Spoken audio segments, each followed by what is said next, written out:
August 1858. Natchez, Mississippi. The morning did not begin with mercy. It began the way slavery preferred to begin everything, with labor first, terror second, and the lie of order stretched over both. The cotton fields were already warm when Miriam Carter bent to the rows with her 2 children beside her. Benjamin, 8 years old, worked with the serious silence of a child forced too early into discipline. Esther, only 6, moved more slowly, her fingers clumsy from fatigue, her small body already learning the rhythm of exhaustion. That alone should be remembered. Childhood had been confiscated from them before the auctioneer ever opened his mouth. Miriam watched them more than she watched the crop.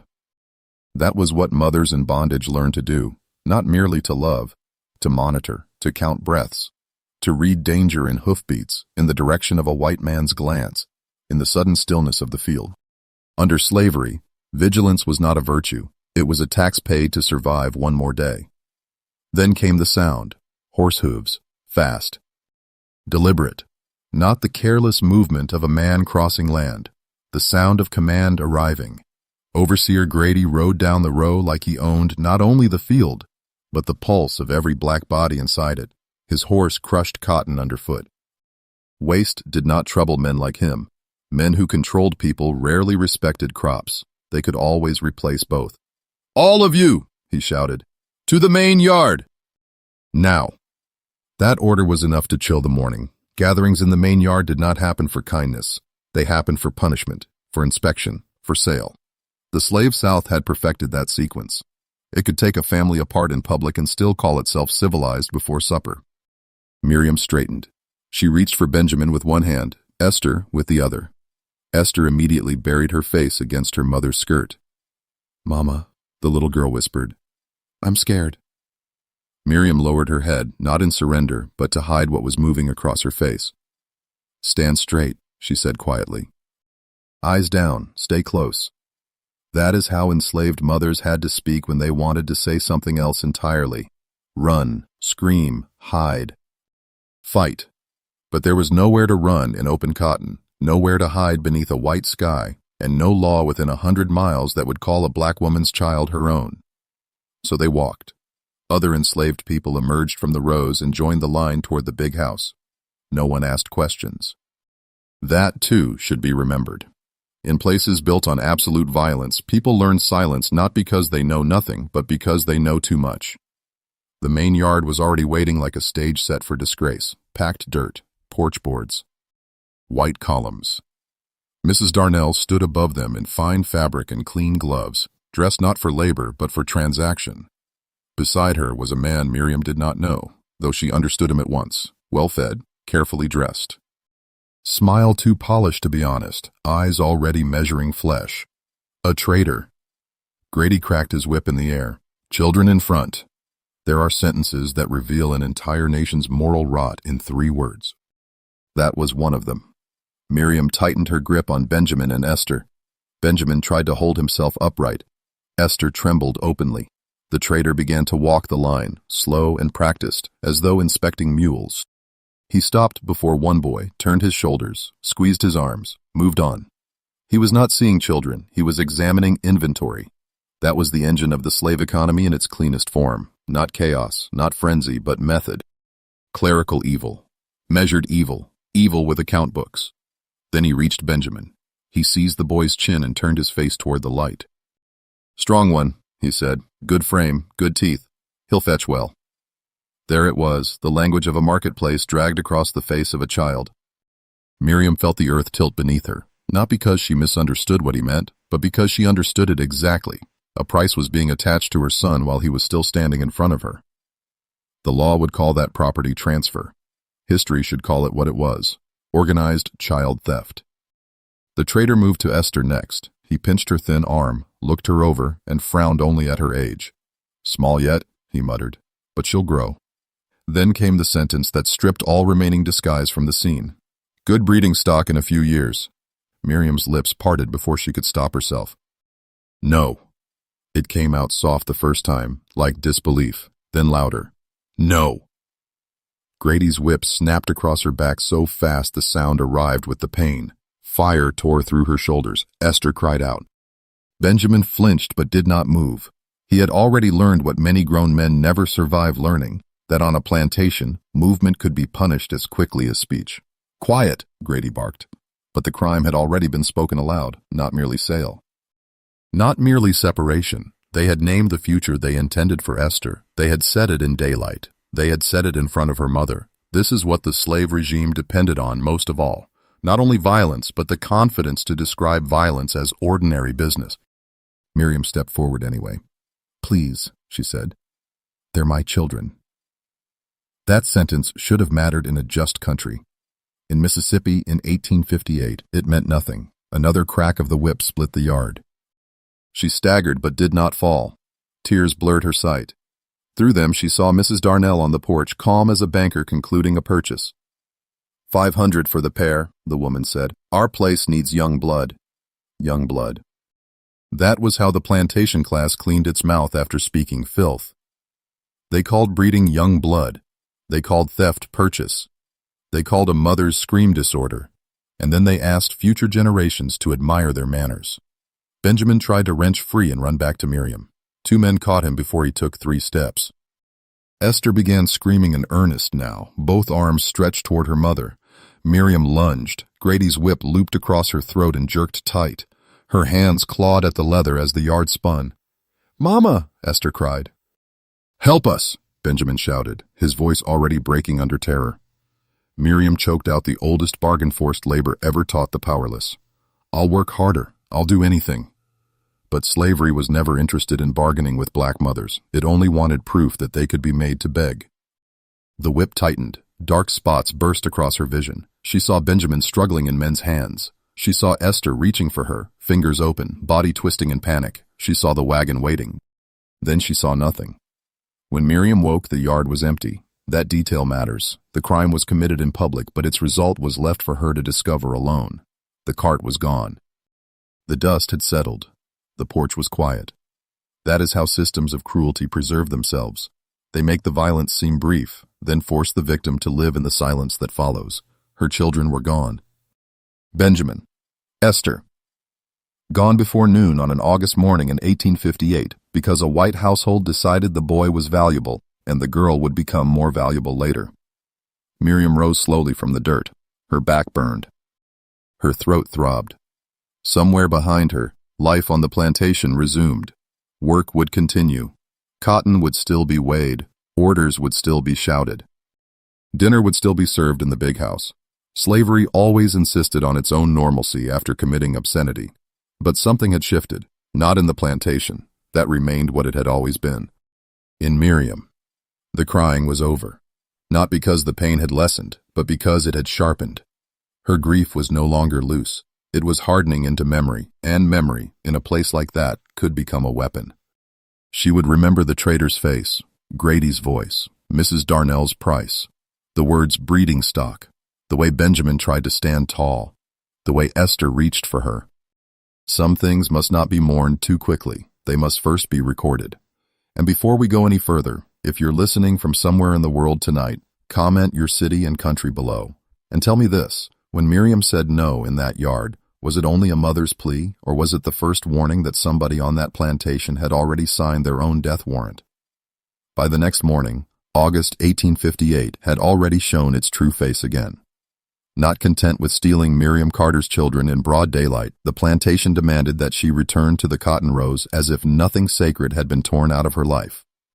That is how slavery preserved itself, not only through chains and whips, but through routine, through the insistence that horror should be absorbed quietly and that labor should resume on schedule.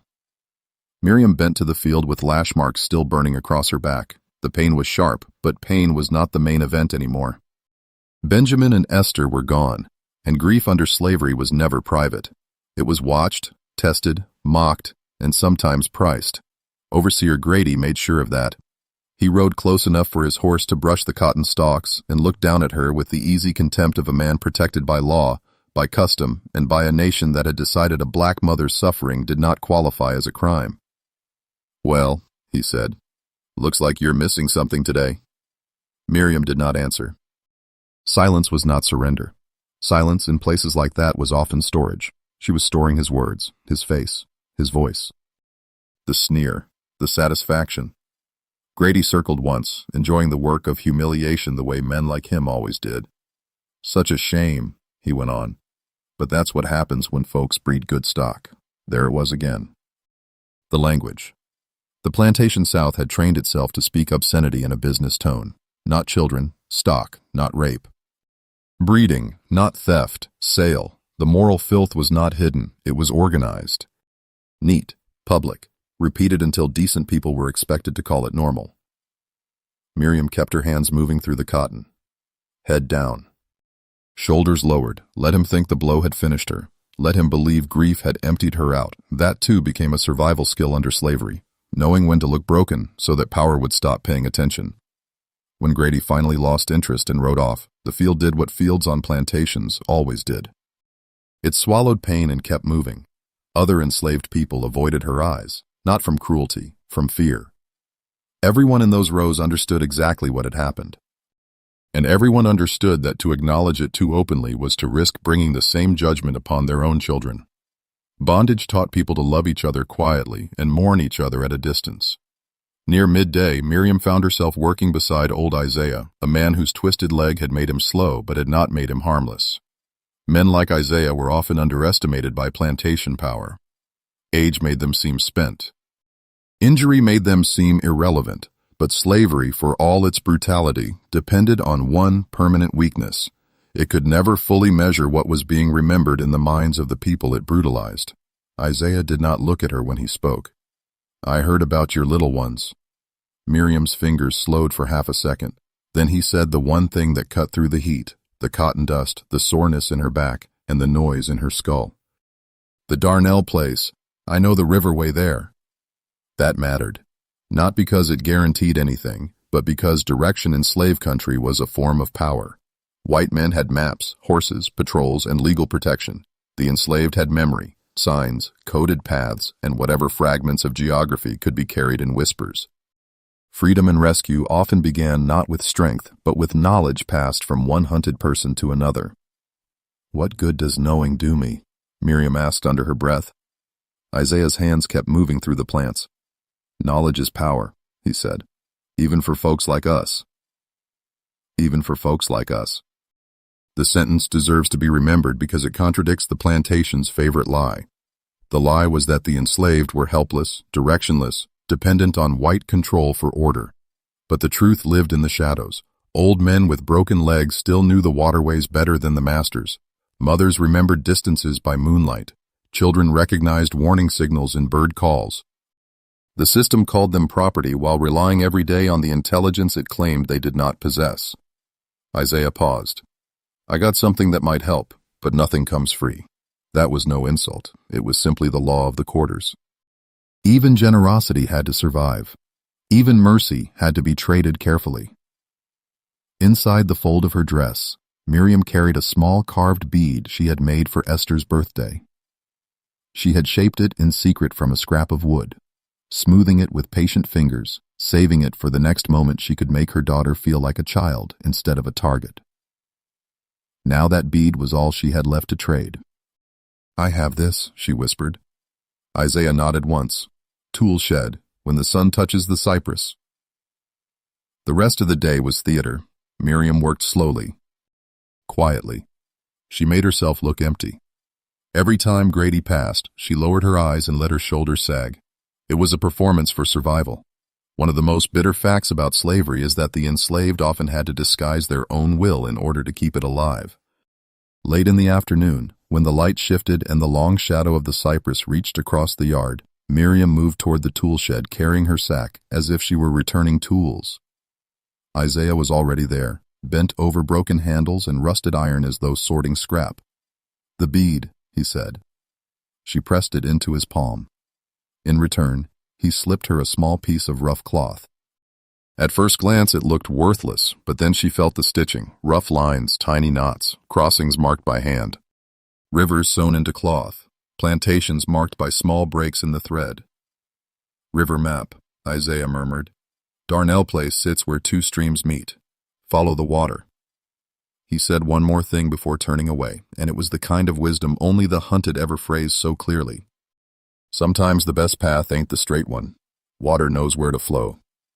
That was not poetry, it was instruction. Straight lines belonged to roads, patrols, fences, and white men on horseback. Water belonged to drift, concealment, patience, and routes that did not announce themselves. Slavery built its world on fixed control. Survival often depended on moving like something the system could not hold. That night, Miriam lay on her pallet in the quarters and waited for the breathing around her to settle into sleep. Then she pulled the cloth map into the dark and ran her fingers over every stitch until she could memorize it. One bend north. One crossing east, 2 streams meeting near Darnell land, Benjamin, Esther. She said their names without sound. That is another thing that should be recorded. The plantation had taken her children, but it had not yet taken sequence, distance, or purpose. Her mind was working. Her grief was narrowing into direction. She was no longer merely a mother in pain. She was becoming a mother in motion. Near midnight, when even the insects seemed quieter and the night patrol trusted darkness more than they should have, Miriam rose. She carried almost nothing. A little dried corn, a few berries hidden from meals, a strip of cloth, the map against her chest. Then she slipped out between the cabins and into the dark. Every shadow threatened exposure. Every sound could be a dog, a man, a gun being lifted. She moved with the slow care of someone who had spent years learning how not to attract punishment. Heel to toe. Test the ground before shifting weight. Keep low. Let the dark swallow shape. These are not lessons any woman should need. But in Mississippi in 1858, such lessons often made the difference between life and a body hanging from a tree as warning to others. A twig snapped ahead. Miriam dropped flat into the mud. Lantern light swept between the trees. Night patrol. One man muttered, "Thought I heard something."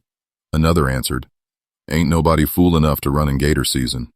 That was the arrogance of power again. Men who terrorized the enslaved often mistook fear for surrender. They could imagine a person desperate enough to beg, but not desperate enough to outthink them. The lantern passed within yards of her.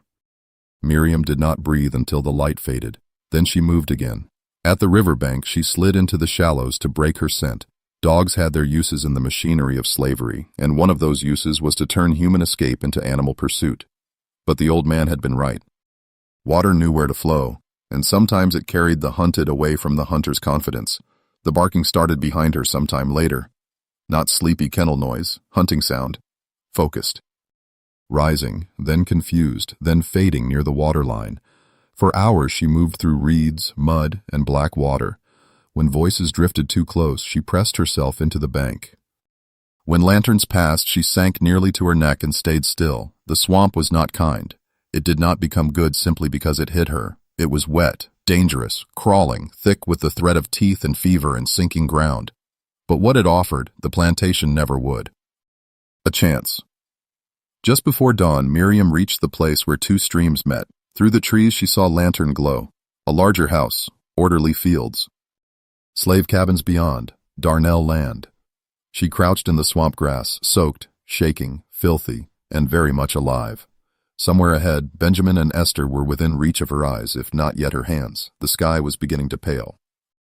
Moving closer in daylight would be suicide, so Miriam did what hunted people have always done when desperation meets discipline. She waited, not like prey, like judgment.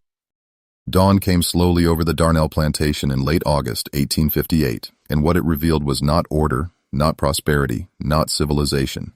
It revealed a crime scene that happened to call itself a household. From her place in the swamp grass, Miriam Carter watched the land wake up. The main house stood pale and still in the morning light, its porch clean, its windows polished, its symmetry meant to suggest refinement. That was the architecture of slave power across Mississippi and the lower South. White paint over rot, columns over theft, prayer over rape, etiquette over commerce in human flesh. The Darnell place looked peaceful from a distance, so did many places built on terror. Miriam stayed low and watched. A wagon stood near the rear path. Smoke rose from the cookhouse. 2 enslaved women crossed the yard with buckets, backs already bent to a day that had not yet fully begun. A white boy no older than 15 stepped onto the porch in boots too clean for labor and shouted for coffee. Somewhere farther off, a mule brayed. A dog barked once and then fell silent. Life resumed here the same way it had resumed at the plantation she had fled. That is one of the ugliest truths worth recording. Slavery did not pause after cruelty. It folded cruelty into routine and kept breakfast on schedule. Miriam had spent the last hour memorizing movement. Who crossed the yard? Which door opened first? Where the armed men walked, where they did not. She was tired enough to shake, soaked enough to stink of swamp water, hungry enough to feel her stomach twist. But the body can be commanded when something greater than comfort is at stake. Her children were here. That fact narrowed the world down to a single task. By mid-morning, she saw the man who could only be Master Darnell. He came down from the porch in shirt sleeves, tall, narrow-faced, moving with the careless ownership of someone who had never once been forced to question whether the law would favor him. Men like Darnell were not aberrations in the slave South. They were its respectable face. The auctioneer shouted the sale, the overseer swung the whip, but it was the planter who signed the ledger, smiled at church, kissed his wife, and called the whole system necessary. He spoke briefly with a stable hand, then crossed toward a row of outbuildings. Miriam's eyes followed him. There, behind the smokehouse and beyond the side yard, stood a low wooden structure reinforced with iron, not a proper shed, not a stable, too small for storage, too secure for tools. It sat half in shadow, the sort of structure meant not to be noticed by guests but kept close enough for convenience. A cage. The word should be used plainly because euphemism is one of the oldest accomplices of evil. It was a cage, not a holding space, not a secured enclosure. A cage, built for living human beings on a plantation that would still have expected polite company to compliment the roses by the porch. Miriam waited until noon heat pressed the workers outward into the fields and thinned the movement near the house. Then she circled through reeds and brush until she reached a better angle on the outbuilding. The boards were slatted enough to allow air, enough to allow sound. At first she heard nothing but the hammering of her own blood. Then a cough, small, dry, familiar. Benjamin. Miriam dropped to her knees behind a screen of brush so quickly that mud splashed up her dress. She pressed a hand to her mouth to stop the sound that nearly escaped her. "Ben," she whispered, too low for anyone but God or the dirt to hear. A second sound followed. Not a cough. A weak little sob dragged down to silence by exhaustion. Esther. No mother needed clearer proof than that. Her children were alive, penned like animals behind the house of people who called themselves Christian. She edged closer, keeping flat against the earth. Through the slats, she finally saw them. Benjamin sat with his back against the far wall, knees pulled up, one eye bruised dark along the socket. He looked smaller than he had in the field 2 days earlier, not because his body had changed, but because terror compresses children. It drives them inward. It teaches stillness where laughter should have been. Esther lay curled against him in the straw, her face streaked with dirt, her dress twisted, her hands clutching at his shirt even in half-sleep. That image deserves to be held in the mind without softening. A boy of 8 protecting his 6-year-old sister inside a cage on a Mississippi plantation in August 1858 because adults with legal standing had decided they were assets. Miriam moved one hand toward the slats before stopping herself. She could not reach them, could not risk speaking louder. Could not break down there and lose the one advantage she had left, which was that no one here knew she had come. So she listened. In the afternoon, 2 voices approached from the yard. Miriam flattened herself into the weeds beside the cage, close enough now to smell manure, straw, and the stale rot of old confinement. Mrs. Darnell arrived first, parasol angled against the sun, as if the heat were the day's principal inconvenience. Beside her walked a white woman older than she was, dressed in traveling clothes, likely a neighboring planter's wife or relation. Their conversation began casually, and that casualness is exactly what made it damning. "The boy's strong enough," the older woman said, glancing toward the cage. "He'll be useful in a few years." Mrs. Darnell gave a short nod. "Yes. He'll break into field work easy enough." Then her eyes shifted to Esther. "And the girl?" Mrs. Darnell's answer came without hesitation. "That one will stay near the house until she's old enough. Better to raise them close if you want them obedient, and later—" She paused only long enough to lower her voice, though not enough to hide the meaning. "Later she'll do very well for breeding." There it was again. Not hidden in a ledger, not whispered in shame. Said aloud beside a child's cage on a bright Mississippi afternoon. Breeding. Let the word remain where it lands. The slave system did not merely exploit labor. It laid claim to the future bodies of girls before puberty and called the plan practical. The depravity was not a side effect. It was part of the economics. The older woman clicked her tongue in approval. Wise. Buying young saves trouble. Buying young saves trouble. That line should be preserved exactly in spirit because it explains more about slavery than 100 speeches from statesmen. Children were cheaper to mold, easier to terrorize, less likely to remember another life clearly enough to resist. What the planter class called management was often just the long preparation of a captive child for future violation. Inside the cage, Benjamin had gone rigid. He was hearing this. A boy of 8, old enough to understand danger even if not every word. Esther stirred and whimpered in her sleep. Miriam's nails dug into the dirt until mud packed beneath them. Rage rose in her so sharply it nearly blinded her. But rage without timing gets people killed. That too, slavery taught the enslaved every day. You could hate with perfect moral clarity and still have to wait for the right hour to strike. The women moved away. Their voices thinned into the yard. Only then did Miriam dare to shift. Benjamin had turned his head slightly toward the slats. He was listening for something. For anyone. For a sign that the world had not ended entirely. Miriam put her mouth close to a gap between the boards. "Ben!" The sound was barely more than breath, but he heard it. His entire body jerked. His bruised eye widened. He nearly spoke too fast, but she cut him off at once. "Don't say it. Don't move." His chest began to heave. He knew her voice. Of course he knew it. There are sounds children carry deeper than language. A second later, Esther's head lifted weakly from his shoulder. "Mama?" she breathed. Miriam closed her eyes for one beat only, long enough to feel the pain, not long enough to surrender to it. "I'm here," she whispered. Esther began to cry, but Benjamin clamped a hand gently over her mouth and pulled her close, doing with instinct what the world had forced into him by brutality, protecting silence. "When?" he whispered. "Tonight if I can. Soon as I can if not." Benjamin nodded once. It was the nod of a child pretending to be older because no one else had been permitted the job. "Did they hurt you?" Miriam asked. He hesitated, which was answer enough. Then, "Not like you think. Not like you think." The boy had already learned to ration truth in order to spare someone else pain. "That is not maturity. That is damage." "They hit me when Esther cried," he said.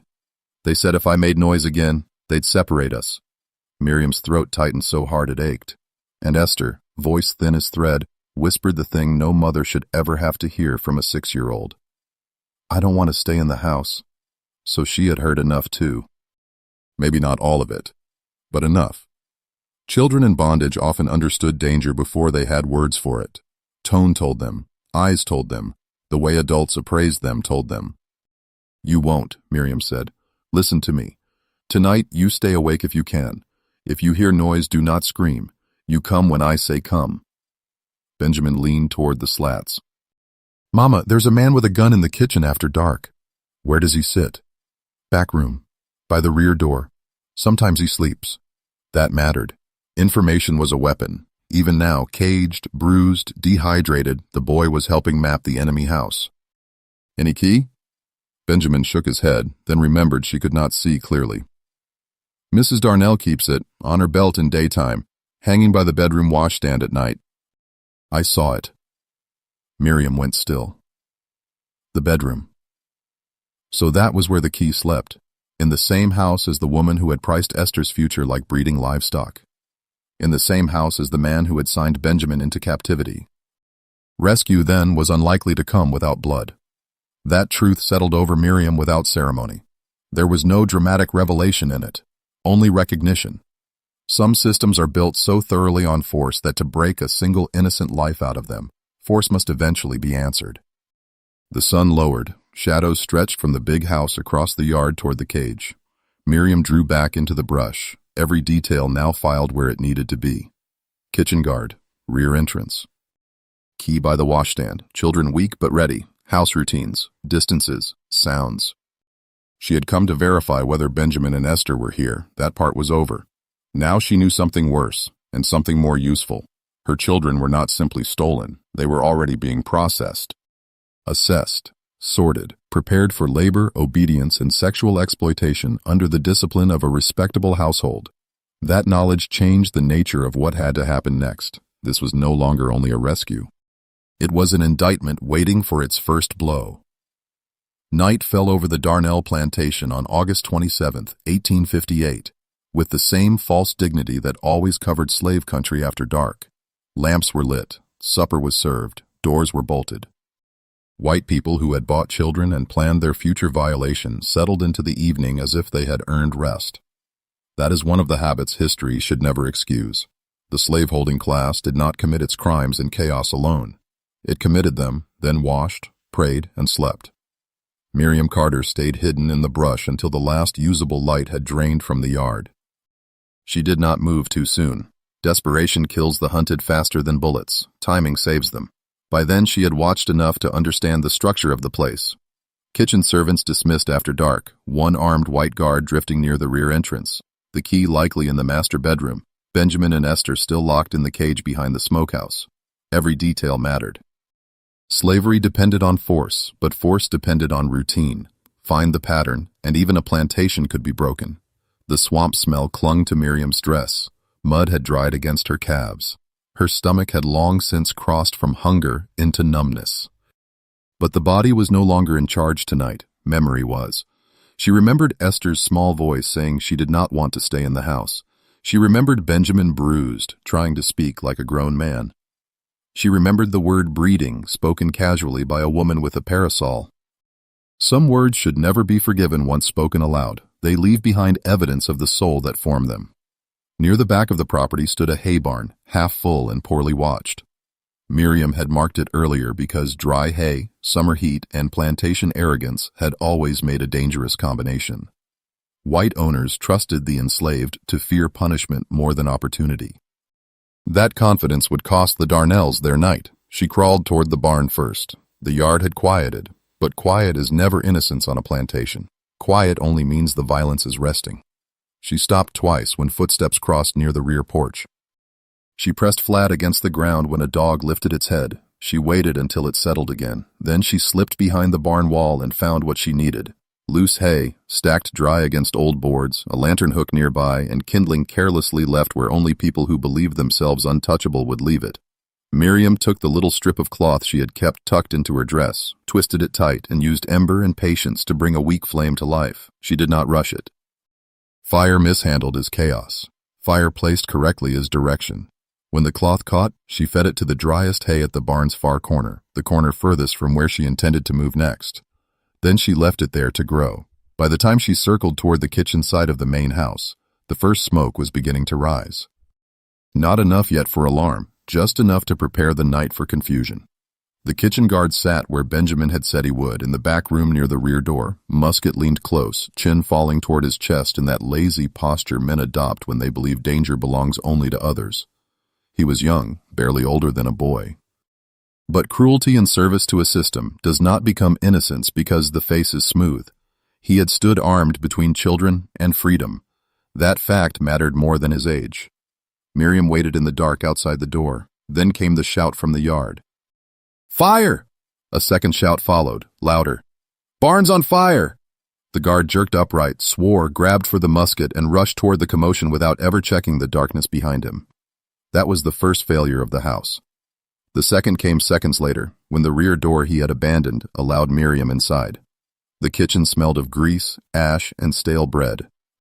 She moved through it without sound. From deeper in the house came the sudden thunder of feet, a man's barked order, a woman asking what was happening. Smoke was thickening outside now. Horses screamed from the direction of the barn. Servants were being yelled at to fetch water. White panic had begun to spread, and panic inside a slave household is one of the rare moments when hierarchy briefly loses its balance. Miriam crossed the back passage. She had never been inside this house before, yet she already understood its moral shape. Rugs over polished floors, portraits on the walls. Silver framed by candlelight, the decor of gentility. But behind that refinement stood a cage, a key, and a plan for a 6-year-old girl's reproductive future. This is why grand houses in the slave South should be described honestly. They were not merely homes. They were administrative centers of organized abuse. She found the staircase and climbed. Voices came from below, confused, splitting in different directions. Someone shouted for buckets, someone else for horses. No one was thinking like prey. That is what privileged people forget in a crisis. They are used to commanding emergencies, not becoming vulnerable inside them. At the end of the upper hall, one bedroom door stood open. Master Darnell was there, half-dressed, swearing as he pulled on trousers with one hand and reached for a pistol with the other. On the washstand, hanging exactly where Benjamin said it would be, was the iron key. Miriam did not hesitate. She stepped through the doorway, picked up the heavy brass candlestick from the small table near the bed, and brought it down hard against the side of his head before he fully turned. He staggered, crashed into the washstand, and the key hit the floor with a sharp metallic strike. He looked at her with an expression that deserves to be named correctly. Not merely pain, offense. The offense of a man shocked that someone he considered property had entered his room as judgment. "You!" That was as far as he got. Miriam struck him again. He went to one knee, blood already darkening his temple, one hand fumbling for the fallen pistol. She kicked it beneath the bed. He tried to lunge, but pain and surprise had slowed him. Men like Darnell always imagined themselves powerful in proportion to how protected they were. Strip away the system for half a minute and many of them become only flesh. From the adjoining room came Mrs. Darnell's voice, shrill now, calling her husband's name. She appeared in the doorway in a nightdress, her face pale, one hand clutching the frame. It is important not to romanticize what followed. This was not glorious. It was not pretty. It was not redemptive in a clean, moral way. It was desperate violence inside a house built on larger, older violence. Mrs. Darnell saw Miriam, saw the blood, understood enough, and opened her mouth to scream. Miriam crossed the distance before the sound fully formed. They fell together against the side table. Porcelain shattered. Mrs. Darnell clawed, twisted, struck wildly, then tried to wrench free toward the hall. Miriam caught the fireplace poker from beside the hearth and drove her backward. The woman who had discussed Esther as breeding stock now wore terror openly, and there is a bitter symmetry in that. But symmetry is not innocence. A frightened predator is still a predator. Master Darnell tried to rise behind them. Miriam turned and struck him first, then struck again. The room became noise, breath, impact, splintering wood, the thick, confused struggle of bodies too close to separate into elegant narrative. There was no speech worth preserving except one thing. Mrs. Darnell gasped as she backed away, blood at her mouth, disbelief larger than fear. "You are insane." No, that was the old lie speaking with its last breath. The insane thing had been the cage. The insane thing had been buying children, beating mothers, and discussing future rape in the vocabulary of property management. The insane thing had been a whole civilization arranging itself around such acts and demanding respect while doing so. When it was over, both Darnells were down, not sleeping, not subdued, finished. The bedroom was wrecked. Smoke was pressing thicker against the window. Shouts rose from below like a storm finally reaching the house. Miriam snatched up the iron key. Then she ran. Down the staircase, through the back hall, across a yard now choked with people racing toward the blaze. The barn was fully aflame, throwing sparks into the night, drawing every eye that had not yet turned toward the main house. A horse kicked free of its tether and bolted past the well. Two men shouted over each other. No one was watching the smokehouse side. Miriam reached the cage. Her hands shook only once, and only because Benjamin and Esther were suddenly there in front of her again, no longer memory, no longer distant targets, but children close enough to touch. The key jammed at first. She forced herself to breathe, turned it harder, and the lock gave. Benjamin pushed the door from inside. Esther stumbled into Miriam's arms so fast she nearly knocked all three of them backward. Miriam held them only for a second. A long embrace belonged to another world. "We go now," she said. Benjamin looked at her face, then beyond her toward the fire-lit house. He understood enough not to ask questions that would slow them. "The swamp?" he whispered. "Yes." She pulled Esther up against her hip, grabbed Benjamin's hand, and led them into the dark edge of the yard just as voices began to change behind them. The kind of change that comes when men discover that chaos is not accidental, that something far worse than fire has entered their orderly little kingdom. Someone shouted from the house. Another voice screamed that the master was down. Then came the word that slaveholders feared most when spoken about the people they had brutalized. Runaways! No, not runaways. Witnesses. Children being taken back from a machine that had marked them for labor and breeding. A mother leaving behind two corpses in the bedroom of the people who had purchased that future. Fire in the barn, smoke in the rafters. Blood in the house, panic in the yard. And through all of it, one fact standing clear. The Darnells had not been visited by madness. They had been answered. By the last days of August 1858, the story had already changed shape. It was no longer the story slaveholders preferred to tell about a grieving black mother broken by loss. It had become something far more dangerous to them, a record of recovery, retaliation, and movement. The Darnells were dead. Their barn had burned. 2 stolen children were back in their mother's hands. And across Mississippi and Louisiana, men who called themselves respectable were preparing to hunt that fact down and bury it. Miriam Carter moved through the swamp with Benjamin and Esther until dawn bled gray through the cypress. She did not stop when the children cried from exhaustion. She did not stop when her legs shook. She stopped only when the light itself became too revealing and the reeds around them were thick enough to swallow their outline. Benjamin collapsed first, not because he was weak, but because he was 8 and had already survived more than most men should. Esther barely remained upright at all. Miriam lowered them into a patch of dry ground between roots and listened. Dogs. Far off, but real. Then horns. Then faint male shouting carried over water. The hunt had started. That is what slavery did when its property talked back, escaped, or bled its owners.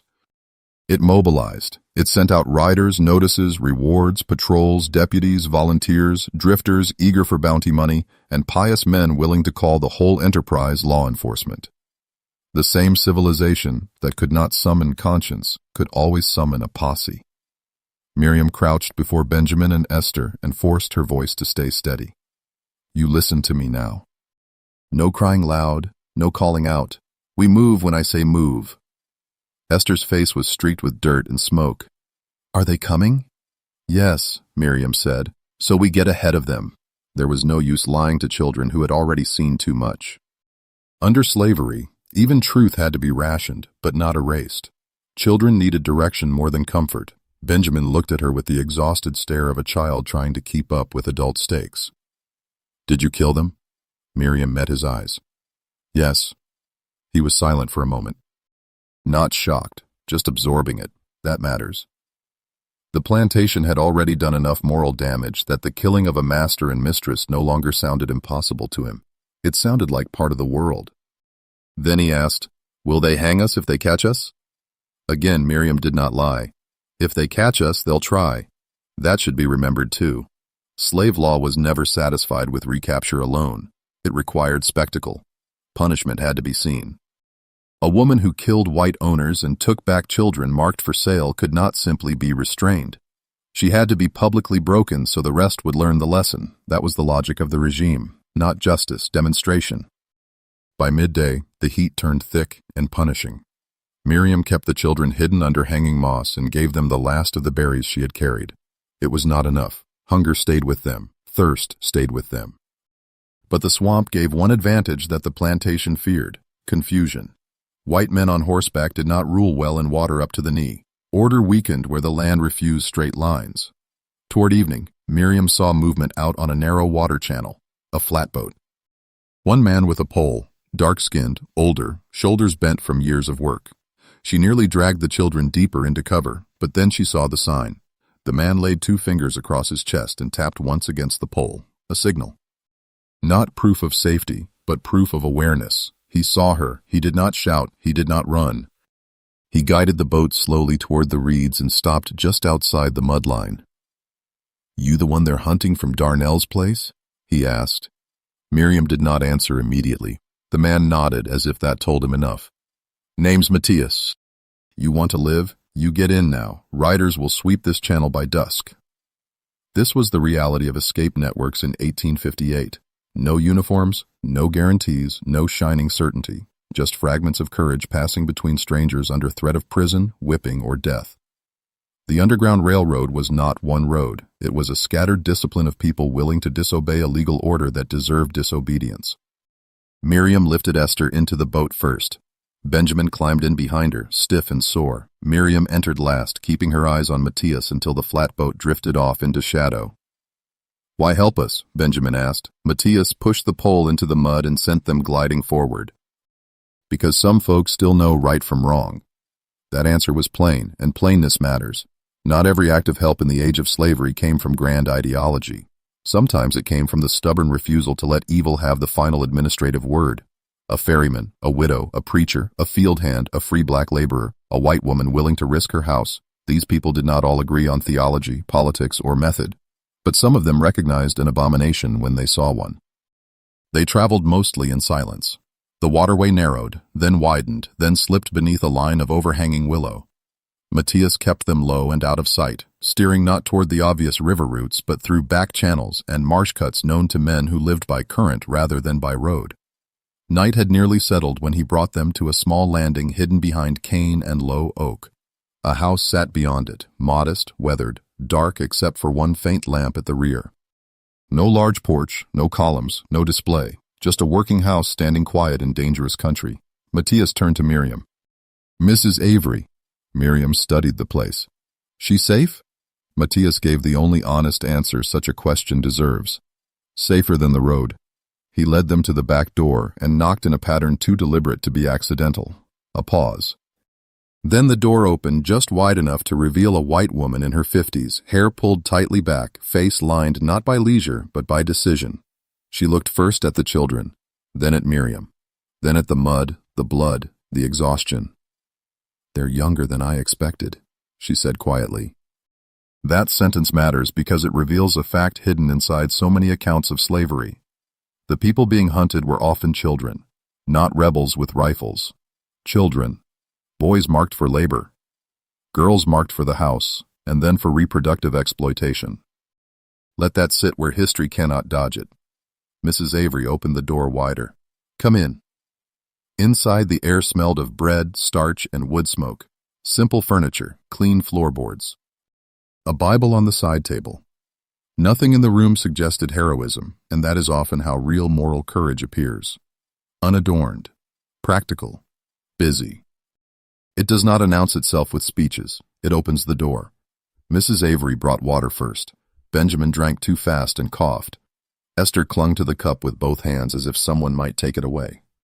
Miriam drank last. Then came soup, thin but hot. Then a basin. Then cloths. Mrs. Avery cleaned Esther's face without asking questions that would have turned pain into performance. She looked at Benjamin's bruise and said only, "He'll need rest." Rest. The word sounded almost foreign in that room, but safety, even temporary safety, had rules. "No noise near the windows," Mrs. Avery said. "If anyone comes, you do exactly as I say." She led them to the rear of the house, where a narrow storage space concealed something more deliberate. A false wall, built just deep enough for bodies to stand behind in darkness. Not comfort. Protection. This, too, was part of the hidden machinery that opposed slavery. Secret compartments, attic gaps, cellar corners, wagon bottoms, coded hymns, altered records, food packed in silence. Goodness had to become architecture because the law had become predatory. "You may need this before morning," Mrs. Avery said. The warning proved correct. Sometime after midnight came the pounding at the door, not polite knocking. Official force. Benjamin froze.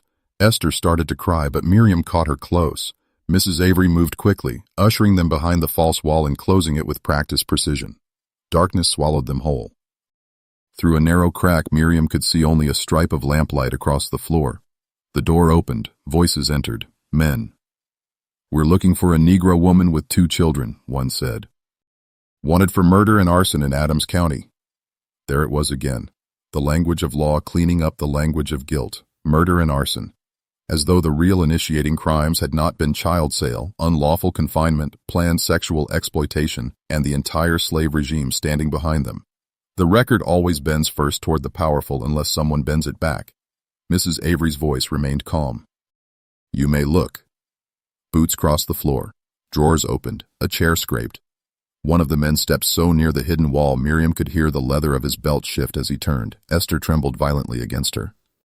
Benjamin's hand found Miriam's arm in the dark and held on with silent force. Then one of the men asked, "You hear the woman killed them with an axe?" Mrs. Avery answered after half a beat, "I hear all kinds of things." A wise answer. Neither lie nor betrayal. In slave country, even language had to move carefully if it meant to remain useful. The search lasted only minutes, but minutes under threat can stretch into a kind of moral test. Stay still. Keep the child quiet. Do not breathe too loudly. Do not imagine the wall moving. Do not think about what happens if someone taps the boards and hears the hollow. At last the boots retreated, the door shut. Only when the silence settled again did Mrs. Avery open the false wall. Esther nearly fell into the room. Benjamin followed, face pale. Miriam stepped out last, carrying the smell of fear with her, though fear itself had never left. Mrs. Avery looked at her directly now. "You can stay 3 days," she said, "no more. They'll circle back. After that, I send you north with people who know the route." 3 days. That was not safety, it was a borrowed interval. But borrowed intervals have carried more hunted people toward freedom than many great speeches ever did. So for 3 days in early September 1858, Benjamin slept in a real bed. Esther ate warm food and stopped flinching at every footstep. Miriam sat awake at night listening to the house breathe and understanding something bitter and important. In the slave South, even kindness had to hide behind walls. A civilization that makes compassion operate like contraband has already condemned itself. The only question left is how much blood it will demand before the record is made plain. By mid-September 1858, Miriam Carter had learned a truth that slave country taught with relentless cruelty. Rescue and safety were not the same thing. A child could be pulled from a cage and still not be safe. A woman could survive a plantation, a swamp, a fire, 2 corpses in an upstairs bedroom, a bounty on her head, and still not be safe. The fugitives moved. The hunters adapted. And the land between bondage and freedom remained full of traps disguised as refuge. Mrs. Avery kept her word. On the 3rd night, after the house had gone dark and the road noise had died, 2 men arrived with a covered cart and no wasted language. One was a black carpenter called Josiah Reed, free by papers he kept sewn inside his coat. The other was a mixed-race teamster named Elias Van, who spoke little and watched everything. They did not ask Miriam to retell her story. That mattered. In an era of public auctions, public whippings, public notices, and public lies, restraint could itself be a form of respect. "You leave now," Josiah said. "North roads are watched. We take water and timber lines first." Benjamin climbed into the cart without complaint. Esther was half asleep against Miriam's shoulder before the wheels even turned. Mrs. Avery handed Miriam a wrapped heel of bread, a flask, and one last warning. "Do not trust urgency," she said. "The ones who want you rushed are often the ones delivering you." That sentence deserves to be kept. In any underground system built beneath a legal order of predation, caution was not cowardice, it was survival. Slavery did not only buy and beat, it infiltrated, it bribed. It listened at doors, rewarded informants, and turned desperation into leverage. Not every open hand was clean. The cart moved west first, then south for a stretch, then east again. Crooked travel meant to confuse anyone tracking routes by habit. Dawn was still hours away when they abandoned the wagon near a cypress stand and went on foot. The children stumbled from fatigue. Miriam carried Esther as long as she could. Josiah took the girl once without a word when he saw Miriam's knees beginning to fail. By sunrise, they reached a low stretch of hidden ground deep in the swamp, a maroon settlement built not on hope alone, but on labor, secrecy, and discipline. It stood above the wet earth on rough timber walkways. Small cabins of patched boards and mud plaster sat under the trees. Smoke rose thin and controlled through brush screens meant to break its shape. There were garden plots carved into unlikely clearings, fish racks, barrels collecting rain. 2 young men posted as lookouts with old muskets and sharper eyes than most planters ever credited black people with having. This place did not resemble freedom in the grand language of speeches. It resembled work. Work done under threat. Work done by people who had understood that if the law served the hunter, then the hunted would have to build a society in secret. A woman named Ruth Holloway came forward first. 40, perhaps, scar across the jaw, hands cracked from labor. She looked at Miriam, then Benjamin, then Esther, and nodded with the flat recognition of someone who had seen too many people arrive carrying the same mixture of exhaustion and disbelief. "You're safe for now," Ruth said. For now. That was the most honest phrase available. The camp held perhaps 25 people, runaways from Mississippi, Louisiana, and farther east. An old man who had once worked riverboats out of Vicksburg. A teenage girl who still woke screaming from auction dreams. 2 brothers who had fled a cane plantation after one killed an overseer with a hoe. A woman with an infant and no husband anyone could name. They were not free in the legal sense. The United States still called many of them stolen property. But here, hidden in September heat under cypress and moss, they had done something the slave system hated most. They had organized themselves outside it. For the first time in days, Benjamin saw children his own age not carrying cotton sacks or standing silent in a yard waiting to be priced. They ran along the raised planks with bare feet and quick balance, their games quiet but real. Esther stared at them as if she did not fully believe what she was seeing. "Can I go?" she asked. Miriam nearly said no. Fear had become instinct now. Fear dressed itself as caution and called it wisdom. But Ruth touched her arm. "Let the girl remember she's 6, she said. That line struck harder than many sermons could have. Let the girl remember she's 6. Slavery depended on erasing that fact from children, turning them into labor units, future wombs, sale values, liabilities, body counts. To remember age truthfully was already a small rebellion. So Esther went. Hesitant at first, then slowly, then with the awkward little speed of a child testing whether joy is still permitted. Benjamin stayed closer to Miriam, watching everything. But even he softened when another boy handed him a carved wooden top and showed him how to spin it on the planks. For 2 days, the settlement gave them something dangerously rare, rhythm without immediate terror. Food came regularly, if simply cornmeal, fish, beans, wild greens. People rotated watch duty, paths were swept to hide tracks, signals were explained. If the owl call came twice after dark, everyone moved. If the line bell by the west platform rang, children were to the lower trench first. This was not a village built by dreamers. It was built by strategists. And yet, even here, the wound slavery inflicted on trust remained open. Miriam noticed it in the way some people measured newcomers, in the way names were withheld at first. In the way every conversation seemed to contain a second conversation underneath it. Who sent you? Were you followed? Who have you told? Safety in Maroon country was not based on innocence. It was based on constant suspicion sharpened by experience. Too many camps had been burned. Too many hideaways emptied by men who arrived smiling and left others in chains. On the evening of September 18, 1858, a stranger entered just before dark with a group returning from a supply run. He called himself Caleb Price, light-skinned, narrow-faced, maybe 30. Said he had escaped from a tobacco warehouse farther north. Said he had been guided south by mistake and then cut west by patrol pressure. His story was plausible enough. In slave country, plausibility often kept people alive. Ruth did not fully trust him. Miriam saw that much at once. Josiah did not either. But the camp had rules, and one of them was this. No runaway was turned away at sundown into patrol territory without food and one night's shelter.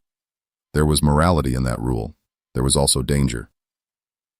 Caleb kept his eyes lowered, spoke respectfully, and ate like a man who had gone hungry. But he asked too many questions by degrees, not all at once, never enough to expose himself, just enough to measure numbers, routines, platforms, and whether anyone here had outside contacts. The clever informant never sounds greedy. He sounds careful. Miriam noticed because slavery had trained her to notice the wrong details for the right reasons. Men like Grady, women like Mrs. Darnell, traders in Natchez, they had all taught her that danger often announces itself through appetite concealed as politeness. That night she slept badly, not from noise, from quiet. Near midnight, the quiet broke. First came the dog bark from the east edge, then one musket shot, then 3 in quick succession. After that, the swamp opened its mouth. Gunfire tore through the dark from 2 sides at once, not random shooting, positioned shooting, men who knew where the camp stood, where the walkways ran, where the higher platforms connected. Flames rose almost immediately at the far storage hut. Someone had brought pitch. Someone had not merely found the camp, someone had been guided to its weak points. Ruth was already shouting orders. "Children to the trench! West side move! Move!" The camp exploded into motion, not panic yet, drilled reaction. Women grabbed infants, sacks, knives. Men rushed for muskets and tools. One of the lookout boys fell backward off the platform before he even got a second shot off, his chest blown open by buckshot. A cabin wall splintered under rifle fire. Smoke thickened fast. Benjamin seized Esther's hand exactly as Miriam seized his shoulder. They ran along the plank path toward the lower trench while sparks rained from the burning storage hut. Behind them, Elias Van fired from cover and dropped one of the attackers near the outer trees. Another hunter stepped into the gap at once. That was the logic of pauses, expendable men paid by bounty or hatred, moving behind local leadership and legal blessing. Then Miriam saw Caleb. Not fighting, not fleeing with the camp. Signaling. He stood near the north platform waving a lantern low twice, then high once, guiding men through the reeds toward the back approach. There it was. Betrayal stripped bare. The settlement had not been discovered by chance. It had been sold. Josiah saw him too. He raised his musket and fired. Caleb spun, dropped the lantern, and vanished off the walkway into dark water below. Whether dead or merely gone, the damage was already done. Informants do not need long careers. They only need one night. The West Rope Bridge caught fire next. Flames ran the tarred line and severed the crossing in less than a minute. 2 people were still on it when it gave way. One vanished into the black water. The other struck the stumps below and did not rise. This is the truth. The polished histories often shorten. Slave resistance communities were not merely brave. They were systematically hunted, infiltrated, and destroyed with techniques the state and the planter class perfected together. It was war, even when textbooks later preferred softer words. Miriam pushed Benjamin and Esther into the trench hollow behind an earth berm, while Ruth and 3 others returned fire from the edge. Esther was sobbing now. Benjamin's face had gone rigid again, that same terrible discipline coming back over him, the face of a child forced to become useful under fire. "Stay down," Miriam said, "no matter what." A man screamed somewhere to the left. Another voice cried that the south path was gone. Smoke rolled over the trench and made Esther cough. Through a gap in the dirt wall, Miriam saw cabins burning one by one, sparks climbing into the trees like the swamp itself had been set against them. Ruth dropped beside Miriam, blood on her sleeve. "They knew the whole layout," she said. Not confusion, conclusion. "Informer," Miriam answered. Ruth gave one bitter nod. "Always is. Always is. Not because black fugitives were weak or careless, but because every structure of slavery was designed to poison trust. Offer money. Offer pardon. Threaten torture. Threaten family. The system understood that betrayal was cheaper than battle and often more effective. By the time the firing thinned, the settlement was finished as a refuge. Some had escaped into the deeper swamp.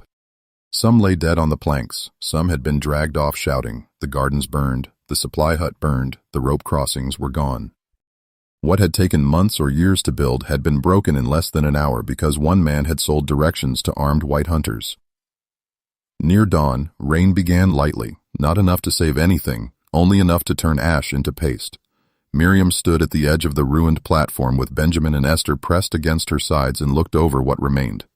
A camp of black fugitives hidden in the swamp, built by skill, maintained by discipline, holding children, food, medicine, hope, and brought down by the oldest alliance in slave country, greed working hand in hand with power. That morning, one lesson hardened in her for good. Escape was possible. Refuge was possible. But trust, in a land trained by slavery, could be fatal.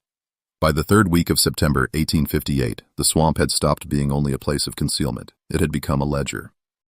Every path now carried memory of what had been taken, what had been betrayed, and what still hunted them. Miriam Carter did not leave the ruins of the maroon camp with hope. She left with 2 children, one flask half empty, a knife, a strip of dried cornmeal, and the final education slavery kept forcing upon the black hunted. When refuge collapses, survival becomes strategy. The rain that had softened the ashes before dawn did nothing to soften the truth. The settlement was finished. 3 cabins burned to black frames. 2 men lay dead by the west platform. 1 woman was missing. Whether taken or drowned, no one could say. Ruth Holloway had survived the attack, but her left arm hung useless from the shoulder, and even before sunrise, she was telling those who remained to split into smaller groups and move without farewell. "No more camp," she said. "No more gathering. They know too much." That sentence belonged to the larger record. Slavery did not only shackle bodies, it shattered collectives. Again and again, black people built refuge out of swamp, timber, coated roots, and mutual labor. Again and again, the slave order answered with dogs, informants, rifles, and fire. Then later, the same society asked why so many fugitives moved in fragments rather than communities. The answer was simple. Communities were targeted first. Miriam knelt in the mud and looked at Benjamin and Esther. Smoke still clung to their clothes. Esther's small face had gone blank with fatigue, the kind of blankness that appears when a child's mind has seen more terror than it can arrange. Benjamin, now 8 years old in September 1858, had changed in ways no child should. He no longer asked when they would be safe. He asked where they should stand, where they should hide, what they should carry. Slavery had given him the mind of a lookout before it had allowed him the life of a boy. "We move east," Ruth told her, "then north if you can. River Bend near the old cypress split. Some people still run wagons there, maybe friends, maybe not, but the hunters will sweep this way again. Maybe friends, maybe not." That was as close to certainty as the road allowed now. Miriam took Benjamin's hand. Esther she carried when she could, and dragged gently when she could not. The swamp after the raid seemed altered, though the trees had not moved. Every snapping twig sounded intentional. Every bird rise felt like warning. That is what terror does. It rearranges sound itself. They traveled through most of the day, keeping to knee-deep channels where tracks dissolved. Hunger gnawed, but hunger had become ordinary by now, and ordinary suffering is one of the slave regime's greatest crimes. It forced people to adjust to what should never have been normal. Benjamin chewed on a strip of dry root someone from the camp had given him before they fled. Esther said almost nothing. Once she asked whether the bad men had followed them.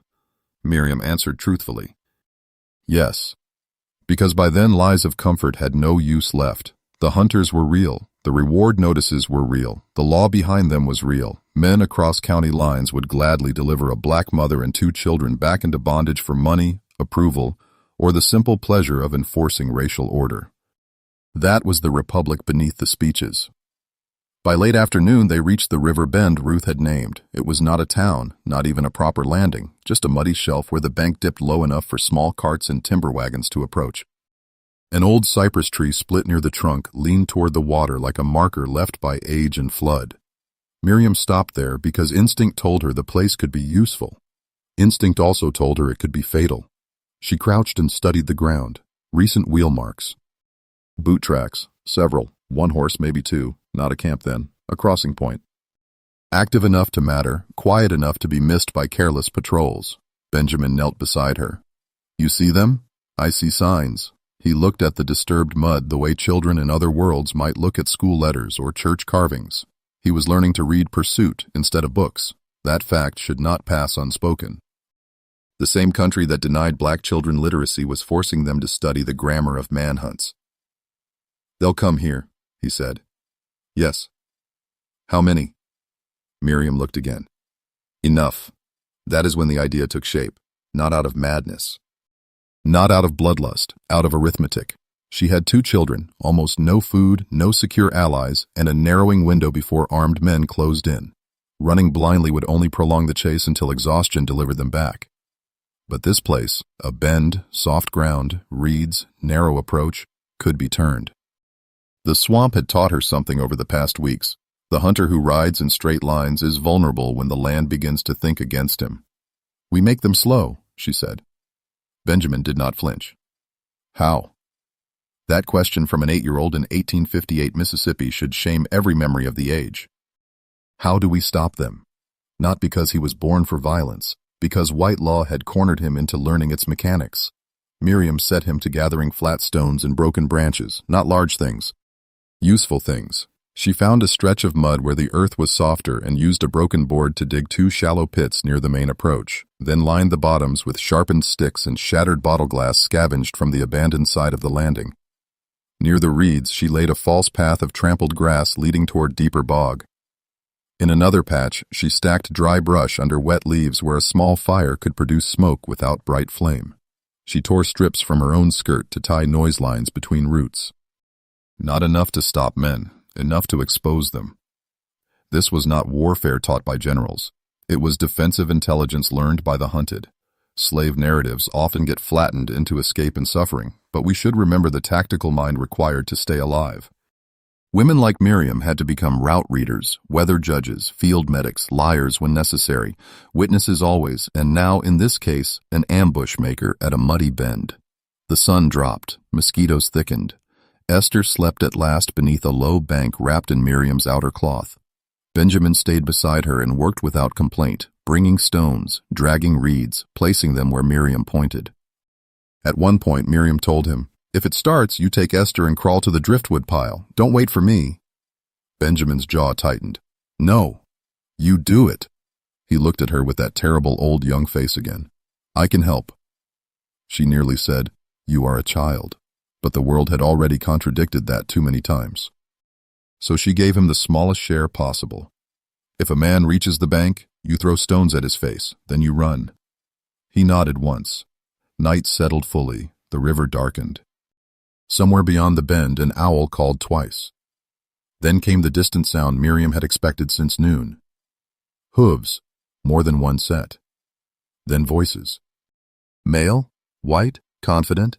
They were not creeping. That was the first mistake. They believed pursuit entitled them to the land. Men hunting enslaved people often moved with a rotten kind of certainty, as though the law had converted any terrain they entered into their property. That confidence killed caution. It also killed some of them. Miriam crouched behind a fallen log near the narrow approach, knife in one hand, a length of split wood in the other. Benjamin and Esther were hidden farther back in the reed shadow. Lantern light bobbed through the trees. "One track leads here," a man said. Another answered, "She can't get farther with two young'uns." There was laughter after that, light laughter. Hunting laughter. This should be named clearly. The pursuit of black fugitives in the slave South was not always grim duty to the men involved. Sometimes it was sport with paperwork. The first rider dismounted too quickly and stepped exactly where Miriam had hoped he would. The earth gave.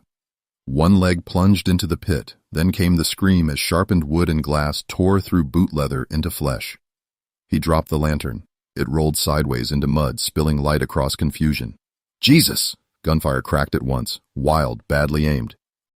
A horse reared. Another hunter cursed and swung right, straight toward the false path. 3 steps later, he vanished thigh-deep into bog water and started thrashing. "There!" someone shouted. "There she is!" They had not seen her clearly. They were firing at movement, panic amplifying their mistakes. Miriam lit the hidden brush pile with a coal she had kept under a tin shard. Smoke burst low and thick across the approach, turning the lantern glow into dirty haze. Another noise line snapped. Another man fired toward it and hit only tree bark. Benjamin threw his first stone.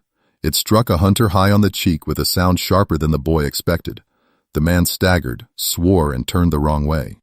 That moment mattered, not because a child had become heroic, because the system had dragged even a child into combat and then would have called that child dangerous by nature. No, the danger began elsewhere. The child had simply been cornered into response. One of the hunters pushed through the smoke and reached the bank on foot. Broad-shouldered, hat gone, pistol in hand. He saw Miriam at last and lunged. She met him low, driving the split wood up under his wrist to knock the pistol aside, then slashed with the knife across the inside of his arm. He hit her hard enough to send her sideways into the mud, but he was bleeding badly and off balance. She seized a rock, rose, and struck once at the temple. He collapsed at the waterline with the strange final looseness that tells its own ending. Behind him, the man in the pit was still shrieking. Another had managed to drag the bogged hunter halfway free. The fourth, maybe the leader, had not advanced at all. He was backing toward the trees, trying to count what he could not see. That was when wagon wheels sounded from the north trail, not patrol wheels, heavier. Slower, then a man's voice. "Hold your fire!" A covered timber wagon emerged through the dark, lantern hung low under the axle. 2 figures rode the bench, one black man with a heavy coat and beard gone gray at the chin. One white woman holding the reins, mixed company, dangerous to trust, necessary to assess. The armed hunter near the trees shouted, "These are fugitives under warrant." The wagon man answered, "And you're trespassing on our crossing." There was a pause there, loaded and fragile. The kind of pause in which whole futures sometimes balance. Then the white woman spoke, cold and flat. "Get off this bank unless you plan to explain those bodies to the parish court." Interesting, not moral language, procedural language. Sometimes the quickest way to stop a legal predator is to remind him another legal inconvenience may follow. The surviving hunters hesitated. One was injured beyond riding well. Another was half covered in bog muck and shaking. Their certainty had been broken. That matters. Violent systems depend on the myth of easy victory. Disrupt that myth once, and even armed men start recalculating. "Come now," the wagon man said without raising his voice, "or stay and die stupid." They chose retreat. Not noble retreat, not orderly. Angry, stumbling, swearing retreat. They dragged the wounded man. cut loose one horse. Left another. One fired a last useless shot into the reeds before vanishing into the tree line. Only then did Miriam move toward the wagon with the knife still in her hand. The bearded man looked at her, then at Benjamin, then at Esther, then at the dead hunter by the bank. He understood enough. "Name's Parker," he said. "This is my sister Anne. You want north? Get in the false bottom now. They'll bring more men by daylight." Again, safety did not arrive dressed as comfort. It arrived in hurried choices, imperfect allies, hidden compartments, and the knowledge that refusal might be fatal. Miriam lifted Esther first. Benjamin climbed after her. Parker raised the false board in the wagon bed, revealing a shallow hidden space lined with sacking, barely enough room for 3 bodies, exactly enough to disappear. Before closing them in, Anne Parker looked directly at Miriam. "Once we cross the line, you keep still till I say breathe easy." Which line she meant did not need explanation. Near midnight, they crossed from slave soil into free territory. No trumpet marked it. No crowd witnessed it. No official stepped forward to repair what had been done. Only the change of road, the altered risk, the faint difference in how the Parkers exhaled once the wagon rolled past the last patrol chance. Freedom often entered quietly, especially for those who had paid for it in blood. Inside the false bottom, Esther finally slept.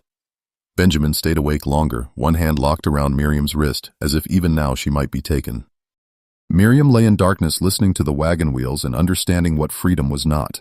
It was not innocence restored, not memory erased, not justice completed. Benjamin would still remember the cage. Esther would still carry voices she was too young to fully interpret. Miriam would still remember the Darnell bedroom, the maroon camp burning, the men at the river bend, the sound a hunted child makes when learning to stay silent. But they had crossed. That fact should be honored without cheapening it. Freedom, when it came to people like Miriam Carter in September 1858, did not descend as purity. It came smoke-stained, bruised, half-starved, and morally burdened. It came with the dead still walking behind the eyes. It came after a mother had been forced to become witness, rescuer, fugitive, strategist, and executioner. So before this record closes, let it remain in the right spirit. If this story reached you tonight, subscribe and comment your city and country below. And tell me your theory. When Miriam crossed into free soil, was she finally free? Or had slavery already followed her into the only place it could still survive? Memory?